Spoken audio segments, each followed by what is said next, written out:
The companies that have defined our era all share one link. Their founders trace their origins back to PayPal.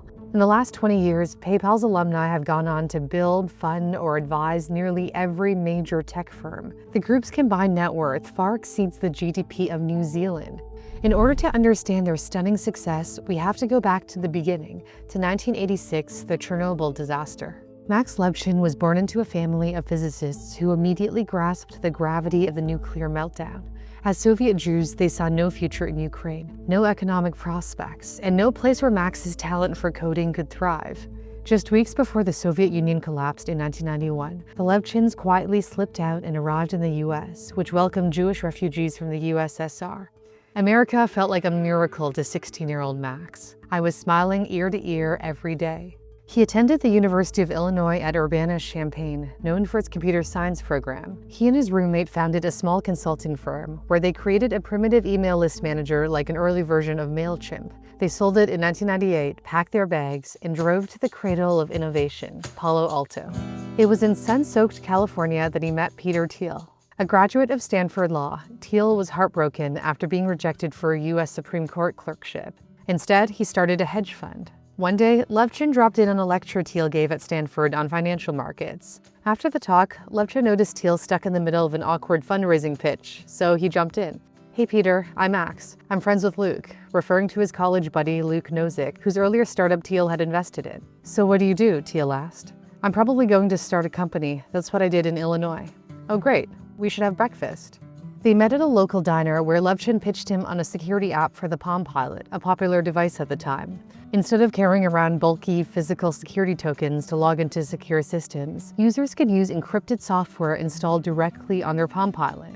Thiel saw something in Levchin and gave him $100,000 to start a new company, which eventually became PayPal.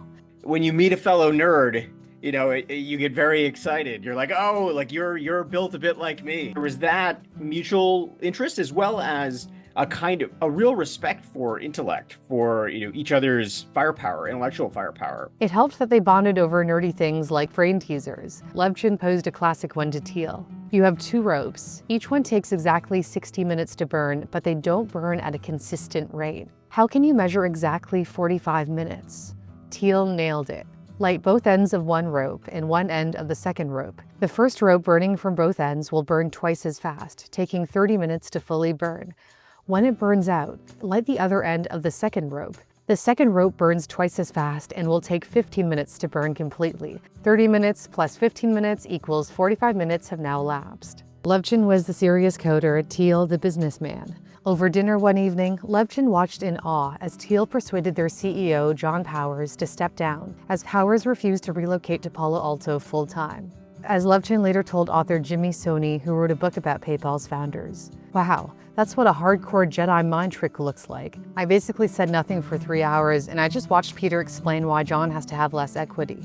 While Thiel and Levchin were building what would become PayPal, another man was making his mark on Silicon Valley. Elon Musk left South Africa as a teenager and immigrated to Canada for opportunity. While at Queen's University, he cold-called Dr. Peter Nicholson, a physicist and Scotiabank executive. Nicholson later said, "I think it's fair to say that Elon is the only person who ever called me out of the blue and asked me for a job." Musk got the internship at Scotiabank, but quickly grew disillusioned with the banking industry. When he pitched the idea of buying Latin American debt and converting it to profit-making bonds, the bank didn't want to risk it, and he thought that proved how lame banks are. After 2 years at Queen's, he transferred to the University of Pennsylvania, earning degrees in physics and economics. He was supposed to do a PhD at Stanford in applied physics, but deferred to start a new business with his brother Kimball. Though he's now seen as a risk taker, he admitted in an interview then that he was hesitant to postpone Stanford because "I'm not a born risk taker. I also had a scholarship and financial aid, which I'd lose." He co-founded Zip2, a startup that offered online city guides for newspapers. But he wasn't a great manager. He set unreasonable deadlines, rewrote other engineers' code without asking, and humiliated colleagues by publicly correcting them. So Zip2 replaced him as CEO and made him CTO. Eventually, Compaq acquired Zip2 and made Musk 21 million richer. Flush with cash, he launched a new company with the radical goal of reinventing banking. He envisioned X.com as a full digital financial services platform that could handle banking, credit, investments, insurance at a time when banks were barely online. He convinced Canadian financial executive Harris Fricker to leave his $1 million a year job to join X.com. He's one of the greatest salesmen I have ever met. But cracks quickly formed. Fricker wanted to play it safe and avoid regulatory landmines, while Musk didn't want to worry about existing rules and regulations and pushed for rapid disruption. Eventually, Musk fired Fricker. While all this was going on, Thiel and Levchin were trying to figure out what they wanted PayPal, then known as Confinity, to be. Their early product, security software for Palm Pilots, wasn't gaining traction, so they pivoted. They imagined people beaming money between Palm Pilots. But Reid Hoffman, a friend of Thiel's, was skeptical because it required both people to have a Palm Pilot. And then came the game changer. Levchin added a backup feature, sending money using an email address. When Thiel explained email-based money transfers to his friend David Sacks, Sacks was instantly sold. I said, if that's what the company's going to do, I'll quit my job at McKinsey tomorrow, because that sounded to me like a killer idea. By late 1999, PayPal was experiencing explosive growth. eBay sellers flocked to it. eBay users also unexpectedly flocked to X.com, each trying to outpace the other. Both companies offered $10 to new users and $10 per referral. They were even next-door neighbors in Palo Alto for a time. Levchin became so paranoid, he warned his employees, if you're going near the old office, be careful what you say. The walls might have ears. Determined to wipe out PayPal, Musk sent a company-wide email, kill them dead, die, die, die. Both were bleeding cash as they fought for the same customers. When Musk proposed that X.com acquire PayPal, offering PayPal 8% of the combined company's value, the PayPal team walked out of the meeting. The two sides eventually hammered out a 55-45 split, but Musk blurted out that PayPal was getting a fucking deal, as X.com had deeper pockets and more users outside eBay. Levchin snapped back, my blood just boiled, and so I thought, it's off.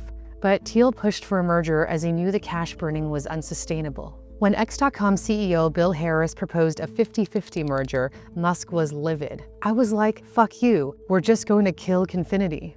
Ultimately, Musk agreed to the 50-50 split because Harris threatened to resign, which wouldn't look good as X.com was in the middle of raising a new funding round. Had these companies not come together as one company, I think it's quite possible that neither entity would have continued to exist. Musk became the new CEO of the merged company after the team grew frustrated with Harris's slow pace. He believed in iterating quickly and demanded accountability.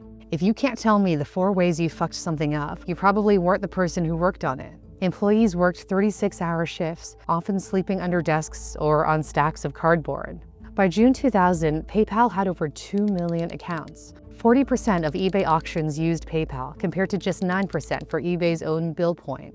Musk was pushing to overhaul PayPal and make it better. He wanted to rewrite the entire platform using Microsoft tools to replace the original Linux codebase. He thought it would speed up product development, but developers burned out, and version 2 never shipped.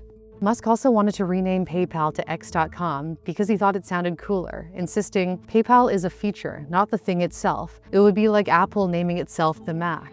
By September 2000, senior management was so frustrated by Musk's leadership that they quietly staged a coup. They circulated a vote of no confidence when he was on his honeymoon in Sydney, so he wouldn't be there in person to sway anyone. Musk felt blindsided. Thanks, folks. This whole thing is making me so sad that words fail me. I have given every last ounce of effort, almost all my cash from Zip2, and put my marriage on the rocks. Despite the pain and betrayal, he accepted the decision with grace. It's easy to be bitter and hate them forever, but the best course of action is to turn the other cheek. Because when I asked him the same question, I asked him, we were like, why did you respond in this way? And he said, the company was my baby. Like, you don't go and trash your baby. Musk retained his full equity stake in the company and was the largest individual shareholder. PayPal began searching for its next genius CEO, even throwing out math puzzles like the rope one during interviews. Eventually, the board gave the job to someone they trusted to steady the company, Peter Thiel. The top priority was fighting fraud, which was crippling the company. I never fully appreciated just how close this company came to going under again and again and again and again. I really didn't know what a close shave it was. Levchin even infiltrated Russian hacker forums to try to understand their tactics. His team scaled a version of CAPTCHA that became the global standard, and also built a real-time pattern recognition system that spotted fraudulent activity in mere seconds. By 2001, PayPal had one of the lowest fraud rates in the entire industry. After 9/11, many companies delayed their plans to go public due to uncertainty in the markets. But Thiel insisted, explaining, if you're in a world where no one goes public, maybe paradoxically, that is the time to go public. Because, it's a positive counterpoint to the chaos or something. On February 15, 2002, PayPal opened at $13 a share and closed the day at $20.09. The company was now valued at nearly $1 billion. Employees celebrated in the parking lot with burgers, kegs, and rounds of speed chess. Later that year, eBay offered to acquire PayPal for $1.4 billion. It was too good to turn down. On their final day as an independent startup, employees wrestled in sumo suits in the parking lot, a fitting display of their quirky, competitive spirit. The eBay deal made Musk $180 million richer, which he then poured into SpaceX and Tesla. What no one foresaw was that this quirky little company would become the launchpad for a generation of entrepreneurs. A group photo taken from a Fortune magazine spread became legendary. They were called the PayPal Mafia. They didn't just build a payment company, they reshaped Silicon Valley. Fraud nearly destroyed PayPal again and again, and it's not just a business problem. Fraud affects all of us. The FTC reports consumers lost $12.5 billion to fraud in 2024, a 25% increase from the year before. Did you know that data brokers collect your personal information and sell it to anyone willing to pay? That's why I personally use and trust Delete Me, the sponsor of today's video. Delete Me's privacy experts searched 330 sites for my personal information and found my name, phone number, email, property value, and even my relatives listed on a data broker. With that kind of information, someone could impersonate you or commit financial scams in your name. Delete Me doesn't just scan once. They keep monitoring and removing your data month after month to make sure your information stays private. It was incredibly easy to get started. I signed up, filled out my profile, and soon received my first report showing what Delete Me had uncovered and removed. If you want to protect yourself and your family, I highly recommend checking out Delete Me. Visit joindeleteme.com/newsthink. The link's in the description, and use my promo code newsthink at checkout for 20% off. That's joindeleteme.com/newsthink and use my promo code newsthink for 20% off. Thanks for watching. For Newsthink, I'm Cindy Palm.